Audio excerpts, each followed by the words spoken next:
ગુજરાતની તમામ જનતાને આજે જણાવતા આનંદ થાય છે કે ડેડિયાપાડાની અંદર જ્યારે ચેતરભાઈ વસાવા સાહેબને ન્યાયપાલિકાએ 7 વર્ષની સજા જે ફટકારી છે એના સંદર્ભમાં આજે ડેડિયાપાડાના મીઠા ગ્રાઉન્ડની અંદર આજે લોક અદાલત, જનતાની લોક અદાલત આજે બીજી રહી છે.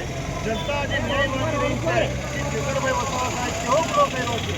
જ્યારે 156 ધારાસભ્ય પૈકી ઘણા બધા ધારાસભ્યો ઘણા બધા કેસોની અંદર સતાયેલા છે, છતાં પણ એમને સજા નથી મળી.